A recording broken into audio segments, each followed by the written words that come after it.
Donc voilà le petit système que j'ai confectionné pour faire comprendre comment marche un embrayage. Donc le pneu ici présent représentera le volant moteur, donc mon moteur directement.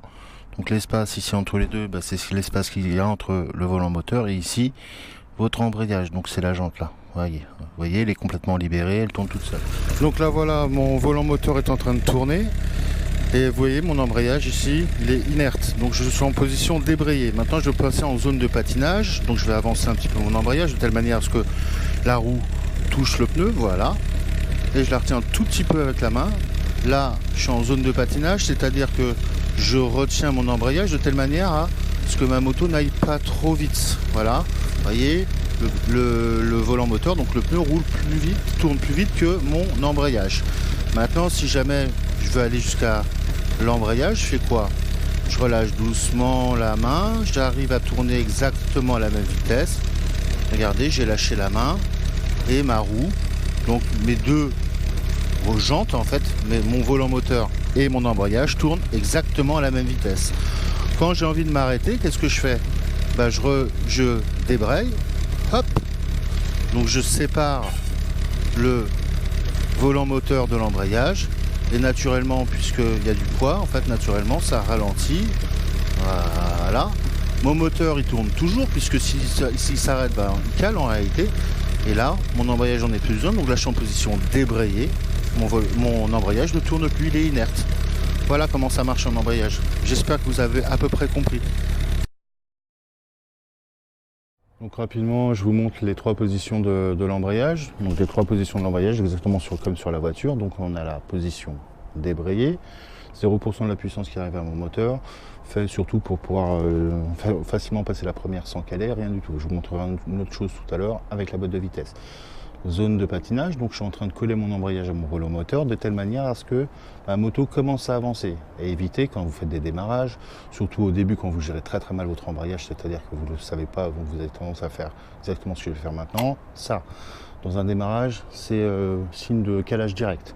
Donc ce qu'on va apprendre à faire tout à l'heure, je vous montrerai, c'est apprendre à rester dans la zone de patinage, acquérir une vitesse suffisante de telle manière à ensuite passer en zone embrayage, c'est-à-dire 100% de la puissance du moteur qui arrive à ma roue arrière, là, celle-ci. Donc une fois que vous aurez fini votre démarrage, pensez à ne pas laisser votre main sur l'embrayage, mais venir la refermer sur le guidon, de telle manière à avoir une meilleure préhension de votre guidon, être plus à l'aise avec, et surtout d'apprendre à faire confiance à votre machine.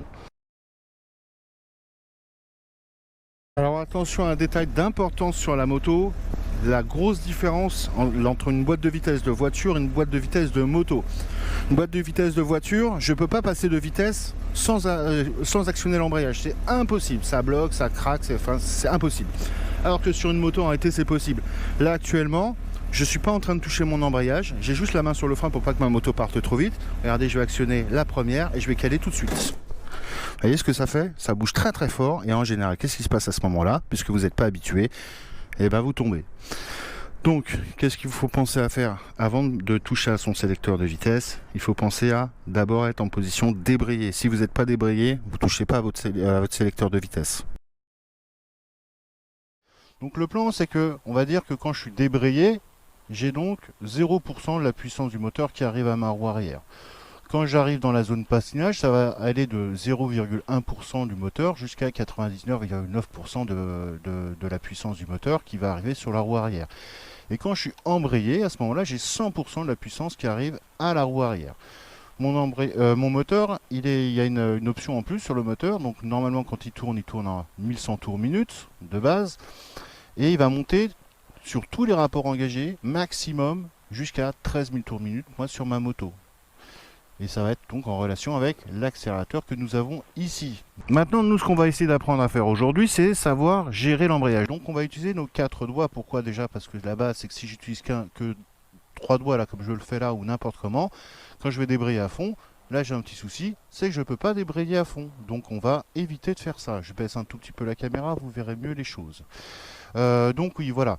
Donc on ne va pas s'amuser, vous voyez, l'embrayage, pour débrayer, il faut que je le monte jusqu'en haut. Donc pas de doigts entre les deux, sinon vous voyez, il reste un espace et là c'est pas bon. Si je le fais dans l'autre sens, vous voyez, Voilà, donc ça c'est pas bon.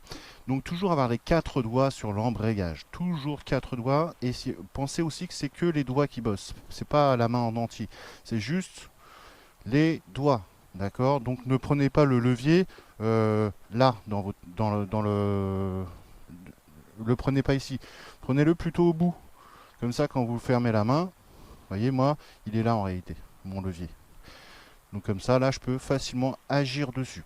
Maintenant, on va faire le test. Donc on va démarrer la moto déjà. Donc on passera, pour faire notre démarrage, parce qu'il faudra quand même le faire, passer la première. Donc je débraye, j'appuie sur le 1. Donc, qu'est-ce qu'il faut que j'apprenne à faire? Déjà, commencer à avancer doucement. Ça, c'est la base. Donc je garde toujours la même pression sur l'embrayage. Finalement, ma vitesse, elle est stabilisée. J'ai les 2 pieds qui marchent là à côté de la moto.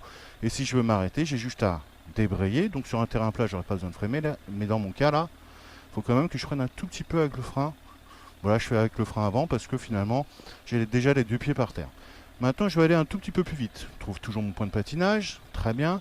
Je vais aller un peu plus vite. J'ouvre un tout petit peu plus la main, mais pas trop vite. Sinon, je risquerais de...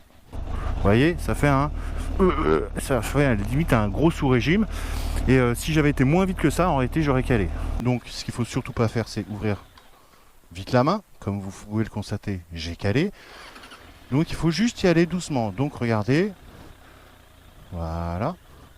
Là, j'ai assez de vitesse pour avoir assez d'équilibre pour relâcher. J'ai plus ma main sur l'embrayage et pourtant ma moto, elle avance toute seule comme une grande. Elle n'a pas besoin de moi. J'utilise pas non plus, regardez, l'accélérateur. Je ne fais rien du tout. Je veux m'arrêter, je débraye. Et quand je me suis arrêté puisque je suis en montée, bah j'utilise mon frein. Voilà, tranquillement. Donc ne pas hésiter à refaire l'expérience. Donc là je vais le faire la même chose, mais ce coup-ci je vais le faire en descente. Donc ça va être un peu plus facile, puisque là, il n'y a rien qui retient ma moto quand je lâche le frein. Donc, je lâche mon frein, je commence à embrayer doucement, je trouve ma zone de patinage, je garde ma main au même endroit. Et là, vous allez voir, je vais dépasser 10 km/h, là, ici, là. Et mon embrayage, j'en ai plus besoin. Donc une moto, en général, ça tourne comme ça, là, actuellement, quand je suis embrayé à fond, en première sans accélération. Ça aussi, ça peut être entre 8 et 9 km/h. Et ça peut monter à 11, 12, des fois j'ai vu 13, même je crois même 14. Et l'idée c'est que tant que... Donc il faut s'habituer à savoir à quel endroit votre patinage il est à 100% pour pouvoir lâcher l'embrayage, c'est-à-dire à quelle vitesse vous roulez. Bon voilà, vous savez tout pour l'embrayage. On va aborder maintenant le démarrage.